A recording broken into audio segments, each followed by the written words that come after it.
Good morning, children. Hey guys, sorry it's been a bit. Last week I was not able to post a video because Thanksgiving, and not because Thanksgiving, but because of working and Thanksgiving. Horrible combination of things there, especially for retail. So this month was a little bit different as far as TBRs go, because if you watched my one at the beginning of the month, which you should have. If you watched my video at the beginning of the month, Elias, my boyfriend, this month was the one to pick my TBR in the spirit of Thanksgiving and togetherness and all of that stuff. So we are going to get to that, and I am going to dish out all the hard truths of why he's terrible at picking out books. I am. I'm kidding. Number one on her list of read is We Are Unprepared by Meg Little Riley. And it is about a couple moving to Vermont, which is a place I adore. And a storm hits. Go. Okay. Well, from the title, they are very unprepared for the storm that comes. Not only does it discuss a lot of natural disaster issues, political issues, where priorities kind of lie whenever it comes to actual nature things happening, it delves a lot into a marriage that is deeply flawed, and what happens brings out the worst in it, which shows how unprepared they are emotionally for each other and physically for the weather and the coming storm. Mainly they moved to Vermont in the first place to become more self-reliant and feel a little more like grounded. And what they got instead of just some nature was too much nature. And I really liked it, though. I thought it was a very interesting character study. It took place from the perspective of the male in the relationship. I don't know which his is, name. His name is Ash. Ash. Okay, they had the most hipster names. Ash and Pia. Or both is it from Pia? Brooklyn. Yeah, both from Brooklyn. So it shows a lot of, like, kind of hipster attitudes kind of with it, because with most of the things that they were talking about, like these experiences that they're having in Vermont, their main thing was like, this is going to make a good story for our city friends later, and like that's kind of the priority for like everything. It was very pretentious in that way, but I really loved it because it was showing like deep flaws in that kind of thinking and how it can lead to a lot of disaster whenever you are living to talk about living or living to survive. So I thought it excellently displayed that. Also is a really good book if you want to dig at hipsters, but also respectively. Like, it doesn't do it where it's like, it's not like, hipsters, I'm gonna just like dig at them the whole time, but it's like, your pipe dreams aren't what you think they are, and you need to be a little more realistic. Not necessarily don't kill the idealistic dreams that you have, but be a little more prepared. Yes. And that goes the same with relationships as well. Yeah. Their relationship was purely physical. Purely physical relationship, and it was not able to hold up under any kind of pressure, any kind of weight, and it just kind of, well, I'm not going to say how it ends because you aren't prepared for it. So I was fairly satisfied with the ending. A couple of things bugged me that I'm not going to say, but they bugged me too, because I was very curious on if they would, because I liked the book when I read it, but there's a few things where I was like, you didn't set up for that, and you just kind of, and even when they did set up for it, it still felt like it wasn't, like the scene was placed somewhere it shouldn't have been. Yeah. So yep. Just like this video, we are unprepared for our next one. Okay, so the next one I read isn't really the next one I read. It's the one I read throughout the month because it was for my book club. Yes. And for this month, we were reading Vengeful by V.E. Schwab. You gotta do it. But I don't ever do it like that. Vengeful! Which, of course, is the sequel to Vicious by V.E. Schwab. V.E. Schwab. Let's see. Wait. Ka-chow! That's... No, Glare. As a continuation to Vicious, I thought it did fairly well. It introduced new characters that I absolutely love. This book has probably one of my favorite villains of the year, and that is Marcella, who's in here, who just kicks all of the butt. I'm not going to say too much about her backstory because it is excellent. He hasn't read it yet, so I really can't say a lot. Yeah. But she has an excellent premise, an excellent rise to her power, an excellent ending. Everything's just really cool about her. As far as the continuations for the other characters go, I think they did fairly well. With this one, there wasn't a ton of action. It was more of building up characters, which I'm always up for. But I do have to say I liked the first one a lot better because the ending to this one was kind of underwhelming because a character, I'm not going to say how, is no longer going to be a part of the book series after this one. And the ending for that one is not done very well, I think. There are a lot of aspects that were just kind of thrown in there. It's kind of like eating what you think is just a chocolate bar and then you just find a random nut in it and like you have to question everything. But what if you're allergic? Well, see, there we go. But you're allergic to This book could kill you.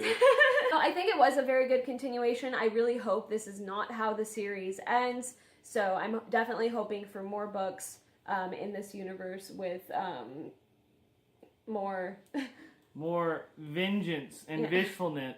No.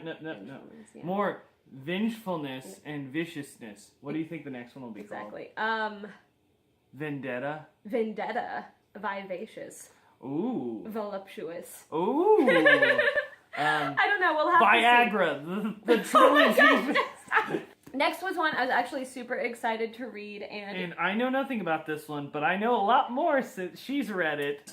The Diviners. The Diviners. So this one takes place in the Roaring 20s, and it is as roaring as it gets. It shows everything of like the whole jazz age, all the swankiness of the style. Swanky. It's even got like the Ziegfeld Follies in it, and like really cool, yeah, which I absolutely love because that's like the birth of the stage musical. Just some history for you. Some history. Some history. This one was about a girl named Evie who got sent to New York to live with her uncle for a little bit because she uncovered something scandalous with an ability that she has, which is to find secrets of people's by holding something that is close to them or like something that they're around a lot, and she can like pull secrets out of it. But anyway, she discovers something very scandalous about someone, like a big like kerfuffle happens and she gets sent away to New York until everything blows over. In that time, she's living with her uncle, who runs an occult museum that shows like a lot of historical things dealing with occults, with ghosts, with supernatural. During this time, the ghost of a serial killer comes back to life, is summoned very creatively by a Ouija board. So kids don't do Ouija boards. So suddenly bodies start to pile and the police are trying to figure out what's going on since some occult symbols have been found at some of the murders. The cops are recruiting Evie's uncle for help. So this one was very interesting. I really loved the setting. I really loved the villain. So freaky. Yep, she did not stop talking about the villain. Nate John. But this had an amazing setup for it. It has a lot of really diverse characters. It switches perspectives quite a bit. So you get to see things from different perspectives. Apparently there's a lot of people, and apparently they're called the Diviners, and they all have powers. Most of them are like kids and stuff. But it switches perspectives between that. I really loved all of the characters, except the lead character, which was literally... Here we go. That was literally my only problem with this book. The lead character is everything that I don't like about teenagers in like one character. So it takes place during the Roaring 20s, where, you know, the flapper thing was the biggest thing, and like that's what everybody remembers. But it always seemed good, like, to look at, like it was a cool style, cool stuff, but just the attitude behind that whole thing is just so like we're just gonna party all night and we're just gonna say all these zany catchphrases, which... So it's like normal teenagers nowadays. Exactly. So the character was just a partier. That was really her only motivation for things. She did have a bit of a backstory with her brother dying in the war, and that's a whole thing. But it's kind of a thing that's kind of to the side. Mainly she's just wanting to party, meet all the guys, dance all night, drink. No, she just didn't have a ton of development. With that, she just kind of annoyed me because she would make these choices that no logical person would make. I wouldn't make. I don't know what I was saying. You didn't like the main character. I didn't like the main character. towards the ending, she doesn't really seem to grow as a character that much. She just kind of stays the same and then makes like 2 really bad choices at the end that I'm still kind of mad about. Oh. Other than that, despite Evie, a lot of the other characters were really well written, I thought. I just didn't like the lead that much. And another thing that bothered me, the only other thing, is there was a romance that sprung out towards the end, and it was the most half-assed of half-assed romances. It kind of goes with the YA breeding ground thing, where they just put 2 characters together long enough, so they're just gonna start doing that. Isn't that how that happens, though? Apparently. That's how real people function. Let's just put these 2 main characters together long enough, they'll end up, like, you know, whatever. So it wasn't really half-assed, I'd say it was half of a half-assed romance. So is that like... A quarter-ass. A quarter-ass. Quarter-ass romance. I just loved everything else so much. I actually instantly bought the next book to it because... A, I had to see more of this world, I had to see more of this crazy supernatural stuff, and then B, I really, really, really hope that the lead gets some more development, so I have to keep reading just to make sure. So, yeah, no, The Diviners, totally recommend it. It was solid. Next! Next was me continuing my Stephen King reading for the year, because I'm trying to read a lot more of his, and that was Cycle of the Werewolf. Which was a fairly short one. I think I just read it all in one sitting. It follows a year in the life of a werewolf, and ooh, yeah. I bet this one's a howler. Oh, and my comedy career takes off. All right, sorry. I'm gonna quit cycling through my jokes. Let's do this. Cycle of a Werewolf follows a werewolf through what? a year. Yeah, who would have known? Mainly what Stephen King does in this, each chapter is only like a couple of pages, and it talks about just the time of the full moon for every month for a year. Mainly it talks about just different people getting killed by the werewolf. About halfway through, people are finally trying to figure out who the werewolf is, whether or not it is a werewolf, you know, all of that stuff. Leading up to the end, which I will not say, but it ended appropriately. I thought. It was just a good little romp. Yeah, it was a little romp. Like, there's not much I can analyze about it. It had a really great atmosphere. It had a lot of great illustrations. I really, really liked the guy that they got to illustrate these things. Let's see if we can pull a good one. Oh, do that one. That one's really cool. Ooh. Even though the main story is a werewolf, there are little stories that take place throughout it. And then you honestly get all of your Stephen King kind of characters in it. So I think it still does take place in Maine. So this is like the greatest hits of Stephen King. My only complaint with it, and it was, okay, it's not a really nitpicky thing because it's kind of a big thing, but even Stephen King acknowledged it at the end that it was a thing. But the times of the full moon did not always correlate with the times that the attacks happened, because most of them were holidays. And most holidays don't fall under the full moon, which Stephen King says so himself, that he just stretched things out to make it more fun. So next, I got into the graphic novel reading of the month. First one, I started off with The Killing Joke by Alan Moore. And this one is the non-official, but the most agreed on backstory of the Joker, in which it goes by the theory that one bad day can, like, make you into something truly evil. Which I really like how it goes into that. Honestly, I wanted a bit more from this one. I told you. Like, I really wanted a bit more from it. I think it was very good. Like, the artwork was amazing. The atmosphere was excellent. Like, everything was super good. It's just, I wish it would go more into the philosophy of the Joker. It does, sort of, but it just does a lot of showing without really going into his psyche, which I know is the point of a graphic novel, is show more. But I don't know, I feel like there could have been more. It's a fairly short book. I feel like they could have made it a lot longer. It's definitely one I would recommend to anyone getting into the Batman universe who wants a good one-off. So next were 2 more graphic novels that I read. Shikabow! Shikabow! And that is East of West, which I really, really liked. So these ones take place in kind of an alternate America where a lot of things, I'm not sure exactly what happened historically different in it to create such a change, but I feel like I'm probably going to get more into that since I'm only 2 volumes in, and it is kind of a bit of everything. It's supernatural, it's fantasy, it's science fiction, it is a Western, it is all of these, it's like just a gumbo of like all of these different styles that you wouldn't think would taste good, but it's just delicious. This follows the 4 horsemen of the apocalypse that are reborn and ready to apocalypse, I'm guessing. Well, 3 are reborn. That's what I'm about to go to. 3 of them are reborn, and the last one, Death, refuses to be reborn because in stereotypical cowboy fashion, he has some business to attend to first. Yes, he does. It's just all I really know about it so far. There are a lot of alludes to other things, like different cults, different like organizations, a lot of government stuff that I'm not quite sure what's going on yet, but this is definitely one I want to keep going on. One of my favorite things about this is the antagonists of this are the 3 horsemen of the apocalypse, the 3 other horsemen who are trying to kill Death in order to make him be reborn to apocalypse with them. Yeah. So they're all children, though, at this point. They're trying to get him to get to the party invite, and like he's like, nah, I don't want to go. And he's like, well, we're going to go get you, and you're going to come to the party. Yeah, pretty much. But at this point, since they have been recently reborn, they are just children, and they are carrying out these horrific acts, and it's just great to see. Like, I don't know. It's so messed up, but there is a joy to seeing something that's supposed to be innocent do something so evil and cruel. I know, because the ones that are reborn is it's war, conquest, and pestilence. So cool, and the designs for everything is so good. I love the color scheme.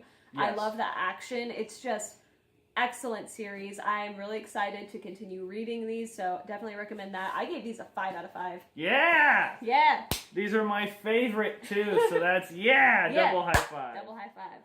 Last one I read. Timekeeper! The Timekeeper by Mitch Albom. Album. That's what I would go Okay, by Mitch Albom, which goes over the history of Father Time, where it kind of starts out in kind of like the caveman era. Yeah, it goes way back. Point 1 of human existence. Yeah. It follows the very first man that starts keeping track of time. And then it switches to modern day, where you also follow an old man who's running out of time and wants more because he was recently diagnosed, I think, with like cancer. It's a terminal disease. It's a terminal disease. They don't say specifically. And it also follows a teenage girl who's having a lot of problems fitting in life, and one that may want her time cut short. I honestly really can't say much more than that because it's such a short book. The plot is just, it's just all there. So I really liked this one. I thought it was very heartfelt. I didn't realize, though, that this was actually a faith-based writer, but it's one of those things, it's one of those things you can't really tell because it doesn't subscribe to any kind of religion, but it is still very spiritual, which I liked. I really liked. I really liked its talking about time, the concepts of it. I really liked learning about like the first kind of records of like recording time. That was really cool. That was really cool. And then the present and possibly something else of record keeping of time. Exactly. But it was a really good read. I definitely recommend it for just like a short, warm-hearted thing. That also gets very serious and talks about serious issues as well. Yep. And mainly it just talks about enjoying the time that you have. And if you spend too much time trying to record your time, the time you have left, the time that you don't want, the time, then you're just going to be missing out on a lot. And the time thing isn't the point. It's the living. That's the point. The last one is We Are Rians. We are Rians. Stop it! The last one I read this month was We Are the Ants by, what is that, Sean Hutcherson? Sean David Hutchinson. This is one that I have heard hyped on BookTube and hyped, and it was actually our choice for our book club for the end of November, and honestly, I really loved it. The basic premise of it is about this young man who is going through a lot in life. His last boyfriend recently had committed suicide, and he was dealing with a lot with that. He also has a grandmother who has Alzheimer's, and he has a lot of strained family issues going on.